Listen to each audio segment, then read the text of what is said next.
And welcome back here to Live Now from Fox. I'm Andrew Kraft. We're switching gears to turn our attention to the southern border here. Take a look at some of this video. Well, this is what we know. There's been a lot of talk surrounding President-elect Trump's mass deportation plans.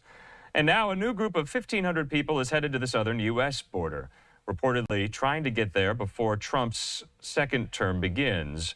So for more on this new caravan, we're going to be joined by Auden Cabello. He's an independent journalist who covers the border and immigration, and he joins me. Auden, thanks for being with us here. I know you cover this very, very closely. I wanted to ask, though, where is this group now on their journey? Yeah, so this is the sixth caravan that has left since Claudia Sheinbaum became president of Mexico. 5 have left Tapachula and 1 left Tuxtla Gutierrez, all in the state of Chiapas. This particular one left this morning out of Tapachula, and their goal is to reach central Mexico, more specifically Mexico City, which is a sanctuary city. And just north of there, that's where they hop on the freight train, La Bestia, and that's how they make it to border towns like Piedras Negras and cross to Eagle Pass, something we saw in all of 2023 when we saw those mass groups crossing there. They were all arriving on train to Piedras Negras by the hundreds and occasionally by the thousands. And talking to some of these migrants in these caravans, now that they've realized that President Trump is coming into office, it's having the effect that was somewhat unexpected. They're not going to go back to their country of origin. They feel the pressure of making it to the U.S. border and into the U.S. Before Inauguration Day, hoping that they can still make it under the Biden administration and be accepted into the country.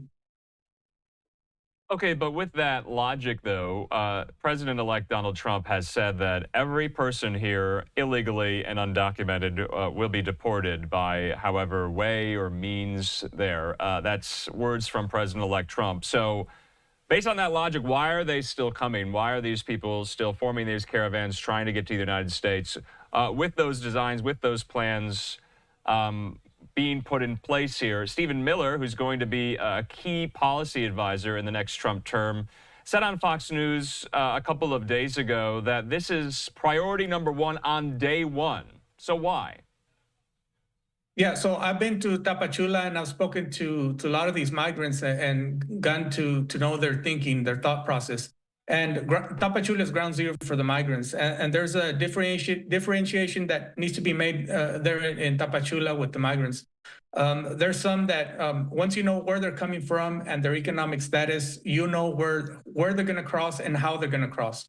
So, for example, those with the resources will pay the organized crime. And most of them were crossing, they were flying into border towns like Mexicali, Monterrey, and they would cross in different border towns.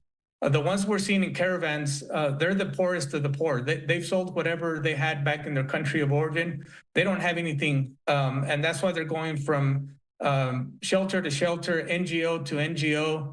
And at this point, they sold everything. And their thinking is, I have no other goal in life right now than to make it into the U.S. and give it a shot. And if I get deported, well, then it's going to be on their dime, meaning the U.S. Taxpayer is going to pay for it, and they don't have to go back with their resources. That's their logic, that's their thinking. And right now, they're running out of time, and that's why they're going to make a mad rush to the border, something that I've been reporting. Yeah, Auden, I want to talk about the numbers. Roughly 1,500 here is being reported. And it can be hard to kind of ballpark the number by just looking at some of the video here. Is there the possibility that some of these individuals here don't make it, that they just stay in Mexico? And where are they coming from? It's not just Mexico, other countries, right? Yes, the majority is Latin America. A lot of Venezuelans are still part of these caravans. And just to keep in mind, Tapachula is still receiving up to 1,000 migrants a day. And it's overcrowded in Tapachula. And these caravans also, they're making it to other small towns in Chiapas. Some right now, like we said, they're trying to make it to Mexico City, to the shelters.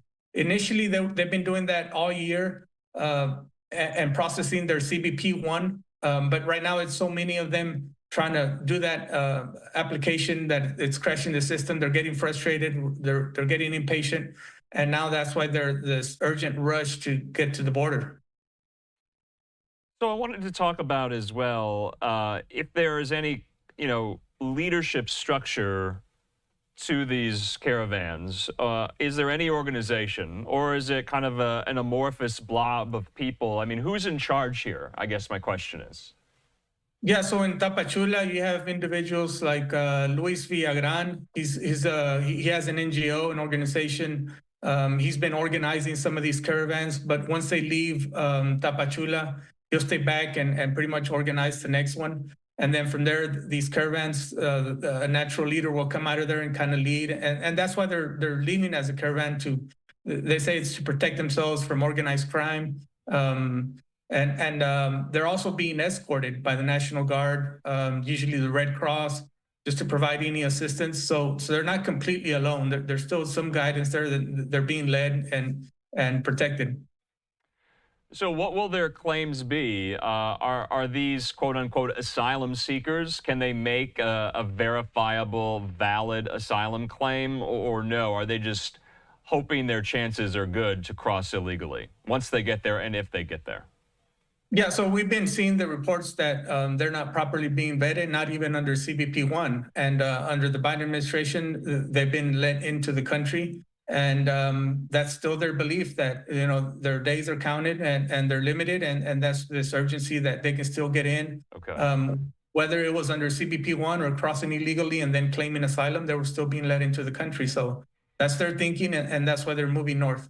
All right, Adan Cabello, thanks for joining us, and thanks for sharing us the video that you shot there in parts of Mexico, documenting this most recent caravan. We'll check in soon.